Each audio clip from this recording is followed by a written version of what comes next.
L'inquiétante hausse des vols de chiens de race en France. Plus de 20 000 animaux ont été déclarés perdus l'an dernier, ce qui inclut ces enlèvements de plus en plus fréquents. Des chiens qui peuvent être revendus plusieurs milliers d'euros, d'où la détermination, vous allez le voir, des malfrats. Fanny Bourdillon et Cyrine Hachimi. Angélique et son fils Enzo ne sont pas prêts d'oublier ce jour où leur chienne Uma aurait pu être volée. Le véhicule était stationné juste là. Et du coup, quand mon fils l'a vu, il a pris la fuite dans cette direction. Les Shiba sont des chiens de race très convoités. Heureusement, Enzo a réussi à empêcher le vol de son chiot, âgé alors de seulement 5 mois.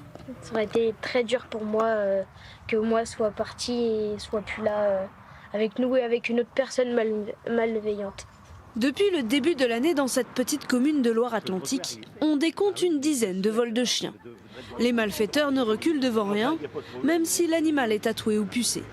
S'il est d'une race recherchée, le chien peut se revendre jusqu'à 6 000 € sur le marché noir, et parfois même dans un département limitrophe au vol. C'est très rapide par les sites de vente en ligne surtout.